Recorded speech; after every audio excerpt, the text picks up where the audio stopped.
La CGT anunció ayer un paro para el 10 de abril con un paro con la adhesión de todos los transportes, con lo cual se va a sentir fuerte porque la gente que quiere ir a laburar, salvo que lo haga en un auto o en alguna, en vehículos pagando, alguna aplicación, no va a poder porque no va a haber subtes, trenes ni colectivos. Héctor Daer, un integrante de la conducción de la CGT, explicaba las razones que llevan a la CGT a tomar la tercera medida de fuerza en lo que va del gobierno de Javier Milei.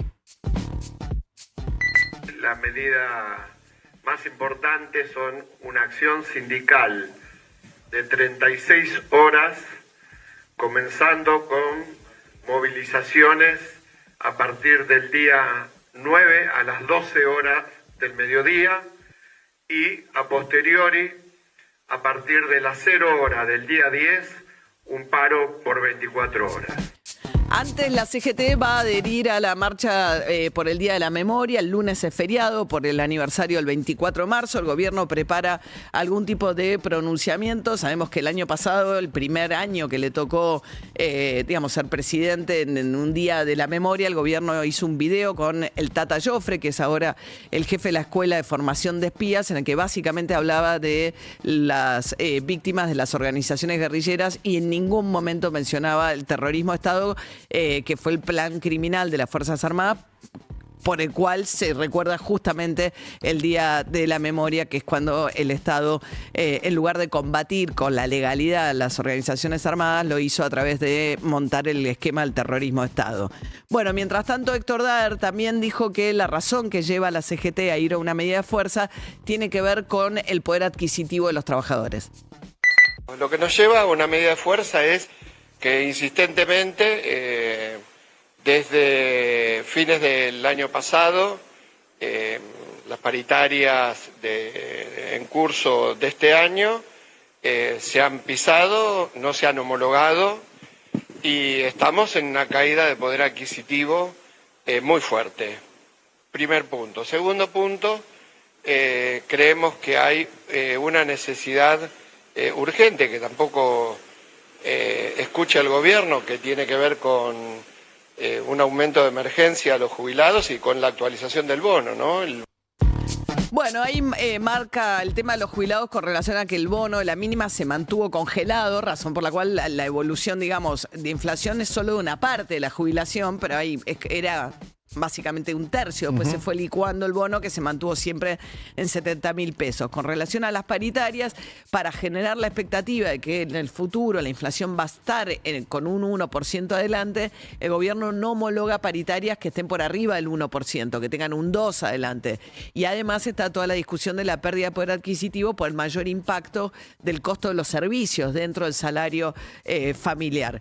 Según Manuel Adorni, el vocero presidencial, no hay motivo alguno para ir al paro. Acá no hay nada que amerite un paro cuando del desastre heredado se han corregido y se están corrigiendo temas que fueron incluso un reclamo permanente de la sociedad y por supuesto de los trabajadores, que es el tema de la inflación. Lo único que han hecho los sindicatos es lograr que aumente la informalidad laboral a niveles récord, que el salario del trabajador se destruya. Durmieron tanto tiempo. Es increíble cómo de repente despertaron. Es un paro que connota cuestiones de interés estrictamente personal de ellos. Está claro que lo quieren hacer para dañar al gobierno. Bueno, el gobierno venía negociando con la CGT. De hecho, Pablo Moyano se retira de la CGT en un momento molesto por lo que consideraba la falta de reacción de la CGT ante el gobierno.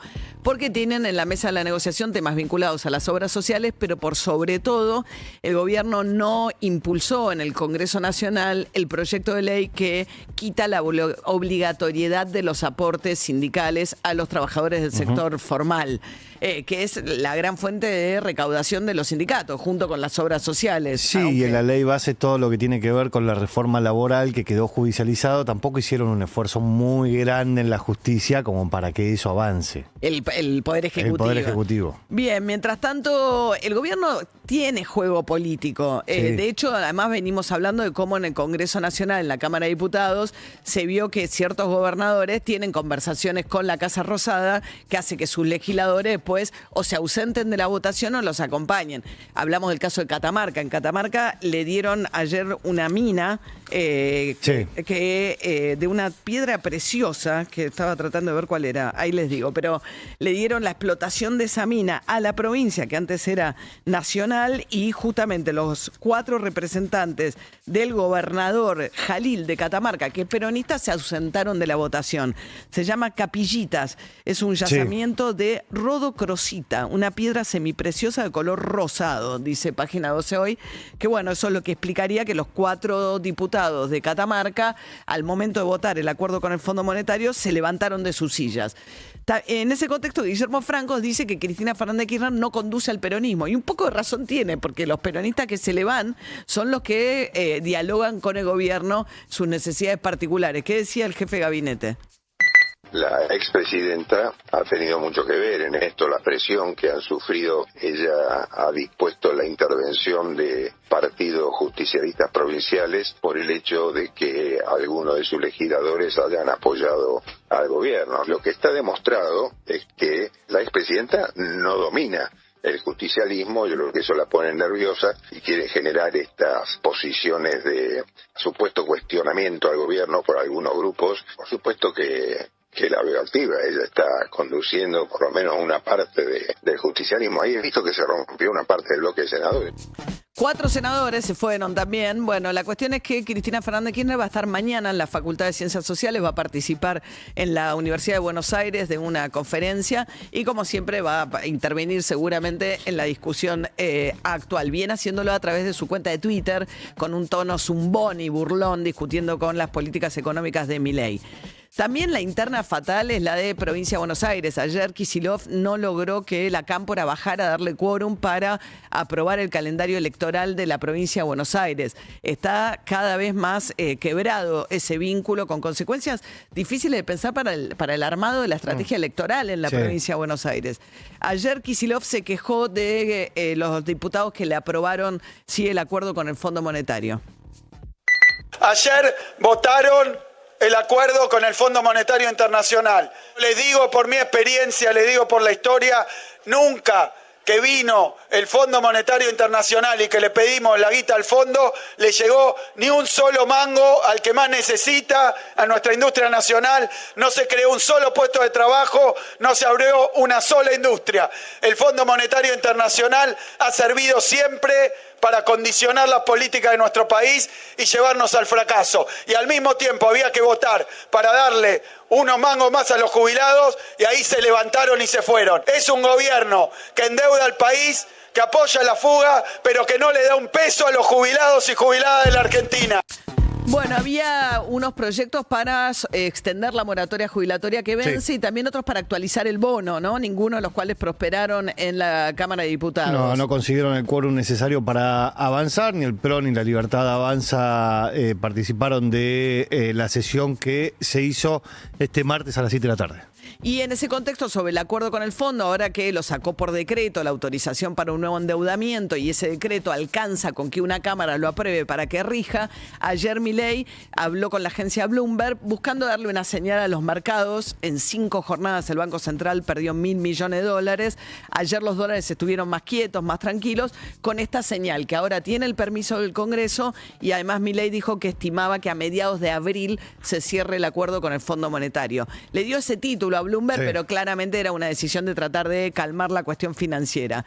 Sobre la sesión en la Cámara de Diputados, que fue bastante escandalosa, en parte por las internas del bloque libertario, que en la sesión anterior se habían agarrado las piñas. Sí. Bueno, esta vez fue Marcela Pagano que quiso difundir un audio que mandó al chat interno del bloque Martín Menem dando ciertas instrucciones. Sí. Según el presidente de la Cámara de Diputados, ese audio es falso, no es él. El audio no es verdadero. ¿Cómo no es verdadero? No, Luis, a ver, si hay algo que... a ver, yo tengo 1000 defectos. Sí. Pero hay una virtud que yo sostengo y es la paciencia, la tranquilidad, la no violencia. O sea, están buscando por dónde pegar. Hasta a mi hijo le mostré el audio a mi hijo y me dice, papá, esa no es tu voz. No solamente hay audios, hay videos, hay mucha inteligencia artificial atrás. Bueno, dice la diputada Marcela Pagano que es completamente veraz el audio, que ella obviamente alguien dentro del chat se lo pasó a ella, ¿no? Sí, y en el momento que salió, que era cuando recién empezaba la sesión, desde el entorno de Menem, decían, bueno, el primero de los audios eran 2 audios. El primero de los audios sí. El segundo, la respuesta fue, no me acuerdo que hayamos dicho eso. Ok. O sea, no lo desmentían. Bueno, recordemos que el origen de todo esto es que Marcela Pagano fue elegida para presidir la Comisión de Juicio Político. Después Karina Milei dio la contraorden de que no quería, pero ya la reunión se había producido, el acta estaba firmada y desde entonces Martín Menem tiene bloqueada la comisión porque no quiere que sesione, porque están tratando de evitar que ella asuma efectivamente la conducción de esa comisión, que es bastante importante, porque pueden tramitar pedido de juicio político, es un tema bastante delicado en todo caso. Pero Marcela Pagano está aferrada a la idea de que ella es que tiene el acta, tiene las firmas de los otros miembros, de los otros bloques de la comisión, y entonces sigue siendo la presidenta de la comisión. Ella dice, yo soy fiel a Javier Milei. La idea de que se puede ser fiel a Javier y no a Karina, para mí eso termina mal. Ya le pasó a Ramiro Marra, que terminó expulsado, pero bueno, a ver qué decía Marcela Pagano. Pero la realidad es que hay alguien que tiene un interés claro en dejar de lado a un montón de personas que militamos para Javier Milei porque no le conviene, y yo creo que ese es Martín Menem. Yo creo que Martín Menem le hizo una trampa a Oscar Sago para sacarlo como jefe de bloque porque entorpecía su gestión o sus intenciones. Hizo lo mismo con Lourdes Arrieta, a quien apuntaron por filtrar información, audios y demás. Creo que hizo lo mismo con otros que no los quiero mencionar para no exponerlos. Yo estoy acostumbrada a la exposición, entonces la verdad que yo no tengo miedo.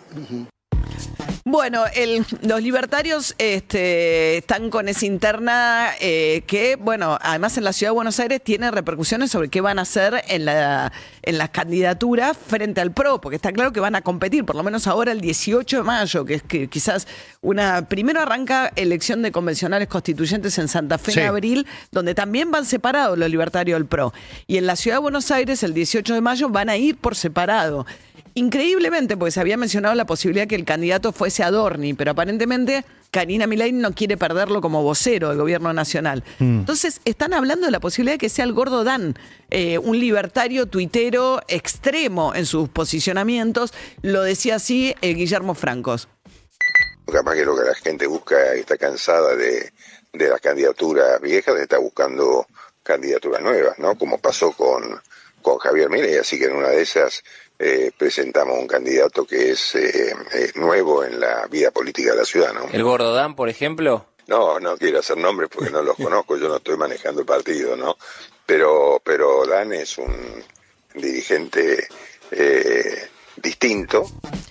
En una de esas, dice, ¿no? Es toda esta movida y se podría enfrentar el candidato del gobierno de la ciudad, podría poner de candidato a Fernán Quirós, el ministro de Salud de la ciudad, que paradójicamente, porque hoy se cumplen 5 años del inicio de la pandemia, el coronavirus, el aislamiento y las medidas que dispuso en su momento Alberto Fernández, la lectura de los libertarios es que ahí empieza la resistencia en redes sociales y empieza a formarse subterráneamente primero un movimiento que termina con Javier Milei presidente, también como reacciona un Estado que intervino demasiado en la vida personal de mucha gente y también el tema de las vacunas. Entonces la reacción un poco es un apoyo hacia un libertario que quiere destrozar el Estado, y hay también una preocupante baja del índice de vacunación, lo cual es una paradoja porque Argentina desempeñó bastante bien en comparación con otros países en lo que hace a las muertes en exceso, que son las que te permiten saber cuánta muerte tuviste por coronavirus. Y esto está avalado por publicaciones científicas de primer orden. Pero sin embargo, la reacción fue bajar los niveles de vacunación, y esto está provocando, primero en Estados Unidos y acá también, la aparición del sarampión, una enfermedad que se creía totalmente erradicada. Hay 13 casos en el área metropolitana. Ayer salió el ministro Kreplak de la provincia de Buenos Aires alarmado con esto, a pedirle al gobierno nacional que refuerce la vacunación, y Fernán Quirós, el ministro de Salud de la ciudad, que como les decía, podría ser el candidato de Jorge Macri en las legislativas, piensa que va a estar Rodríguez Larreta también compitiendo como candidato a legislador el 18 de mayo. Fernán Quirós decía esto de las vacunas. Se estima que entre 93 y 95% de la población debe estar vacunada para que, a pesar de que se importe un caso, ese caso no pueda contagiar a otros, ¿no? Históricamente la Argentina en general tenía valores entre 85 y 92%, así que nunca estaba en la tasa de vacunación ideal, pero siempre estuvo bastante cerca. Y luego en la pospandemia, por muchos motivos, entre ellos el debate que se dio sobre las vacunas, estamos en tasas de vacunaciones, depende de los distritos y depende del año, pero 15 puntos menos que lo que veníamos teniendo históricamente, ¿no? Y eso ya nos pone en una franja de cobertura moderada o media. Bien, recuerden que el sarampión son 2 dosis que se dan a los 11 meses y después a los 5 años. Está incorporada en el calendario obligatorio de la triple, se llama la triple porque son varias cosas juntas, desde el año 77. Pero los que son anteriores al 77 y que no tuvieron aquella vacunación, o tuvieron sarampión o se pueden fijar con un reactivo si tienen o no la inmunidad. En caso de no tenerla, los adultos también se pueden vacunar para la prevención del sarampión.